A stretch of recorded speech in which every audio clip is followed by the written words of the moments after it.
Sick of getting blisters? Stop slipping and just be comfortable with Pure Grip Socks Pro. Great fit, great comfort, lots of grip, and an even better price. Available now at puregripsocks.com.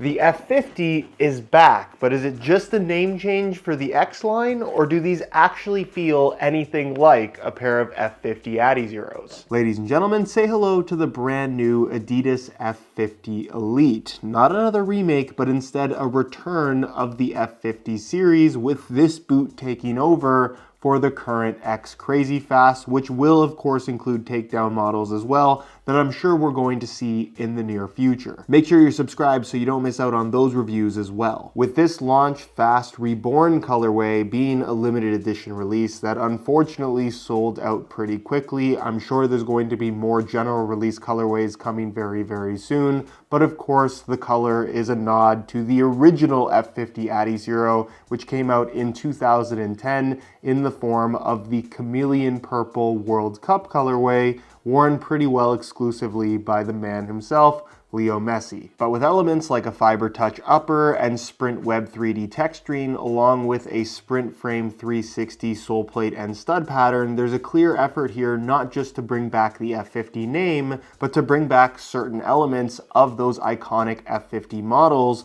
from as far back as 14 years ago, all for the same retail price as the current Crazy Fast Elite, these bearing a retail of $260. But like I said at the start of the video, do they actually feel like a pair of F50 Adizeros? And if so, which ones specifically? That's exactly what I want to talk about in this review as we go over all the details, discuss the good, the bad, how they fit and feel on feet, and ultimately whether or not you should be considering the F50 Elite back for the first time in 9 years for your next pair of speed boots. So if you're interested in learning more, please stick around. And if you are interested in a pair for yourself, while these first colorways are sold out, if you check out that first link down below, once they do become more readily available, you'll be able to pick up future colorways of the F50 Elite below their normal retail prices by way of some exclusive SR4U coupon codes. And really quickly, before we get into the boots, awesome box. I'm not sure they're all gonna be like this, given that this is a special edition colorway, but the extras they include are a really cool nod to the OG,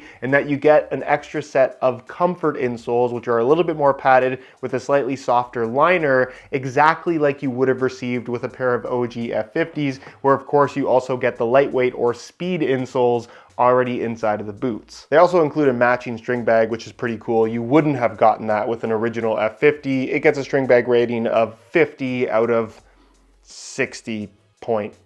So first things first, OG F50 Adizero from 2010, and then of course the return of the F50 now 14 years later. We're not going to do a side-by-side comparison. Perhaps that can happen in a future video. Let me know if that's something you'd like to see down in the comments section, but I think it's important to note the history of the F50 Adizero, given how much this is supposedly influenced by what they were doing again 14 years ago. How much similarity can we honestly expect given the time frame between these two boots? In my opinion, probably not a lot, but given how much football boots have changed in that time frame, I actually think Adidas have done a really good job of making these feel at least somewhat similar to these. Also, Adidas, if you're watching, I don't think there's any chance of it happening, but if you guys could also make a leather version of the new F50, I think a lot of us would be super pumped about that. With the upper being made up of 3 main components or technologies, if you will. The main base material is what they're calling Fiber Touch, which is a textile-based synthetic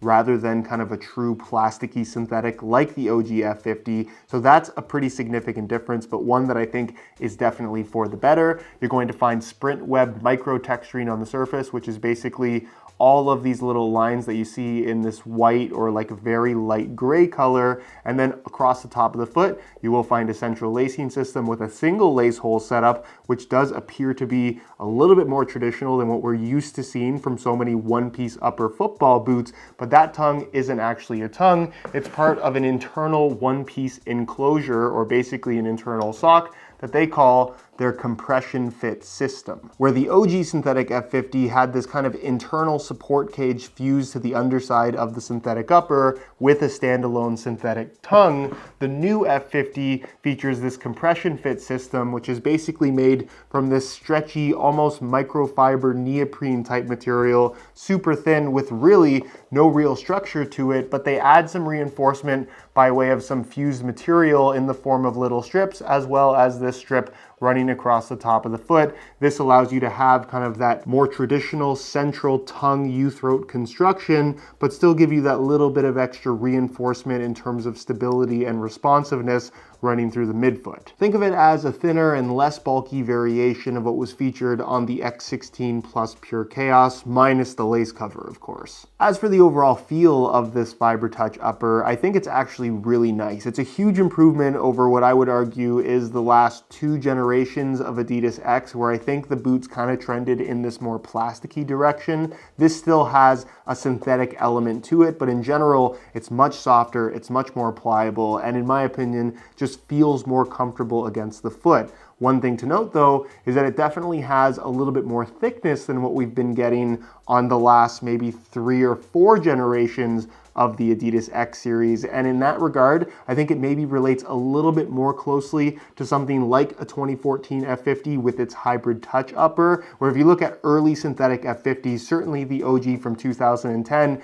they're super raw, super thin, no padding, no softness whatsoever. In that regard, these are very different, but I would argue significantly better. The material against your foot moves nicely as your foot bends, and it feels awesome on the ball. Thin without being too thin, and generally just great feel for the ball. Also, having that extra layer of material through the midfoot, which is typically not something that I'm a huge fan of from the compression fit system, is not something that's noticeable at all. The touch feels very consistent across the entire foot, which I can really appreciate. The actual Sprint Web micro texture on the surface is definitely a pleasant surprise as well. You can see it scattered pretty much across the entire upper, and it's very, very noticeable. It provides extra grip on the ball in a way that isn't sticky, but also in a way that feels helpful. There's an element of control from it, and in terms of micro texturing, I know I've griped about this on the Phantom GT series for a long time, where I just thought the micro texturing added very little grip.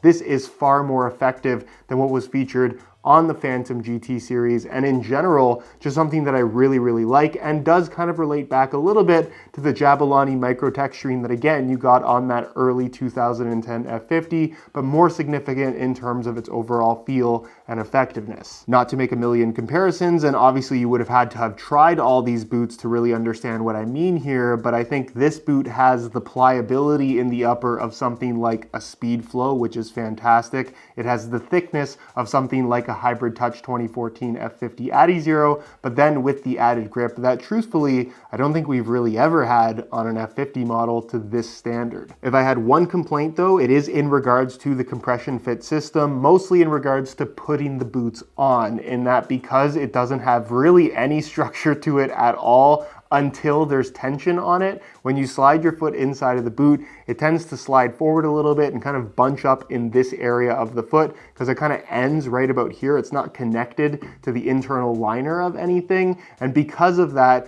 you just kind of have to fiddle and pull on the edges of the tongue at the top until it feels like everything is smooth on the inside of the boot and running across your foot. It's really not a big deal when you're playing in the boots. I think you actually really appreciate this design because the tongue doesn't have the ability to slide from side to side, which would be a major issue and was an issue with the original F50 and its standalone tongue. But other than that, once you sort it out when putting them on, I actually think it feels great. And in general, out-of-the-box comfort is far superior than just about any F50 adizero ever, especially if you're comparing it to the OGs. Moving to the rear, just like every other F50 model, these do maintain a low-cut construction, with the overall design actually reminding me a little bit of the X18 generation, but with a little bit more of a square back rather than that rounded shape. You have some exposed mesh with some texturing at the back. No real structure there. All your structure is going to come from this external Sprint Frame 360 heel counter,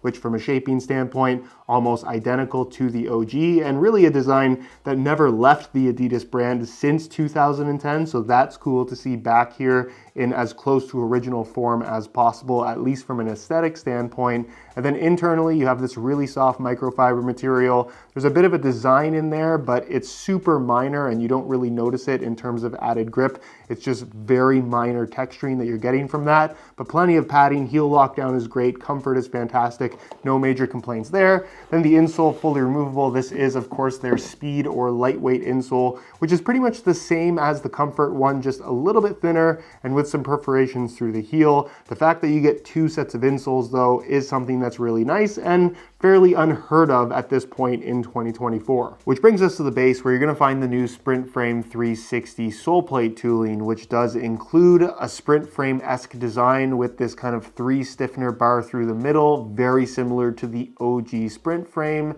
and obviously a stud pattern in the layout that we've been getting from the Adidas brand since that OG F50 back in 2010. However, there are some significant differences from the original. The first of which is that this plastic just feels way higher quality than what the original F50 did have. That did have an issue with cracking over time. The studs would fall off. It was the first generation of what was effectively a very new ultra lightweight concept that had never been done before, that was very successful and did feel quite good. But again, 14 years later, I would take the way that this feels over the OG 10 out of 10 times. I will say that from a feel standpoint for this sole plate, it's definitely more on the flexible side. And for those that really enjoyed the direction of that super responsive plate insert, either in plastic or carbon in the last several generations of the Adidas X series, that is no more in this new F50 takeover. So in that regard, from a tech standpoint in the speed category,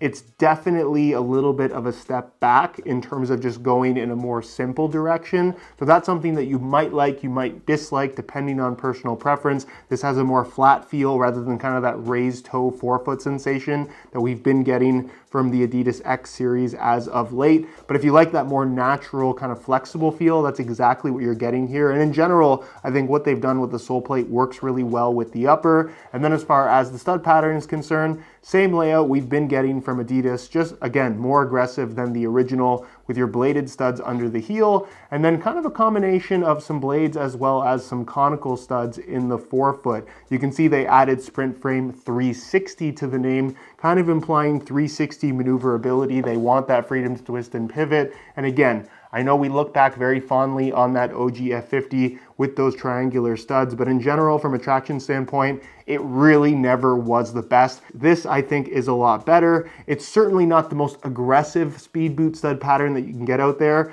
What's on offer from the Mercurial series right now, and even Puma with their brand new Ultra 5 Carbon, would certainly be a lot more aggressive if you're looking for as much bite as possible. But if you're looking for something with great traction and overall just well-rounded performance characteristics, I quite like what they've done here. And then there's the weight, where the F50 adizero 14 years ago made its name around being so much lighter than anything we had ever seen before. And not that it really makes a lot of sense to compare two boots 14 years apart, but given that this is the return of the F50, I think most people would expect them to be pretty light. Let's see what the difference is. The new pair is in a size 9.5 US. The old pair is in a size 10, just because that's what I have. So technically, the newer version is at an advantage, and you can see on a scale, they weigh in at 6.6 ounces, the equivalent of 188 grams, which is still very lightweight, on par with what you're going to find from most flagship speed boots these days, but technically not quite as light as Adidas's own outgoing Crazy Fast Plus. Then we'll throw on the OG from 2010, and they weigh in at a ridiculously lightweight 5.9 ounces, the equivalent of 168 grams, which is obviously lighter. Which is obviously a little bit disappointing. I think people do expect progress after 14 years, but at the same time, this was a concept that was taken to the absolute extreme. And while it was a great pair of football boots for its time, I think the durability was sacrificed, and I definitely think the comfort was sacrificed. So for a few extra grams, yes, these do feel a little bit heavier on feet, but compared to most speed boots out there right now, they are one of the lightest, just a couple grams lighter than a Vapor 15 Elite for comparison's sake. And generally, for better durability and better overall comfort, I'll take those couple extra grams. On feet, the new F50 Elite is pretty much as no nonsense as it gets in terms of how it fits and feels. They are just very, very comfortable despite being super thin and super light. If I had to make a direct comparison to a past F50 model, I think I would have to compare it to the 2014 F50 Adizero, just based on that being the best fitting one. And this has probably the most similar shape to that, again, if you really want to compare it to an older F50. But realistically, this reminds me a lot of the Crazy Fast Plus, but with a slightly more comfortable, padded, pliable upper, but not to the point where it definitely feels thick. So you're effectively getting a better take on what was a $300 football boot from Adidas for now $260. I don't think there's many people that are going to try these on and dislike the way that they feel. The upper is super pliable. It has a little bit of that sock-like sensation without feeling padded or bulky in any way whatsoever. The touch on the ball is fantastic. The shaping this time around, I think they absolutely nailed. It wraps your foot very closely. The central lacing system with the single lace hole setup does give it a little bit more of a traditional vibe than what you're going to find from most speed boots, but in general, once you tie the laces tight, it wraps your foot very closely. Like I mentioned, that compression fit kind of internal sleeve system is a little bit annoying when you're putting the boots on, but once you get it all adjusted and tie the laces, it doesn't move around whatsoever and ultimately does feel very comfortable on feet. And for how pliable and soft the upper is, where I think the Speed Flow would be a great comparison, this has some really nice structure to it. And in general, the boots feel very secure, locked down, and responsive all the way through, including the heel. Again, the sole plate is going to be the big departure, I think, coming from the previous generation of X, in that it's just more flexible and a little bit more low profile in terms of just being thinner, because it's a single layer of plastic rather than kind of having that plastic responsive insert that they've been pushing for the last little bit. So that's something that you may like or may dislike depending on personal preference. But again, in terms of relating it back to an old school F50, this feels very F50-esque underfoot. As far as sizing and fit is concerned, they have some decent width to them. I think if you have really, really wide feet, you're going to find that internal sleeve a little bit annoying, but I do think the boots are wide enough to be suitable for most people. So as long as you don't have excessively wide feet, I think these are going to work really, really well for a wide variety of foot types. And as far as sizing is concerned, I'm wearing these in my usual size 9.5 US, and the fit and the length is perfect. So if you are looking to get a pair for yourself, I would strongly recommend going true to size in order to achieve the best possible fit. But overall, excellent job, super comfortable, no real complaints from me. So in conclusion, I think Adidas have done a really good job of balancing the heritage of the iconic F50 Adizero series, but also not ignoring the progress that they've made in the last 9 years since they discontinued the line back in 2015. It feels like a pair of football boots where the core design, the base concept, was heavily influenced by the best of the F50 Adizero series, but at the same time, they didn't ignore all the good things that they have done over the last several years with the Adidas X, kind of evolving on those technologies with more of an F50 Adizero base concept. From a tech standpoint, I think it's fair to say that it is a little bit of a step back compared to what they were building on with the X series over the last several years, but that's realistically what the F50 Adizero series always was, a much more simple take on a speed boot where you don't need all of that tech to ultimately create something that feels good on feet, has aggressive traction, and is obviously super light. If those are your three criteria for what you loved about the original F50 Adizero, I feel like that's what they've given us once again in 2024 with the F50 Elite.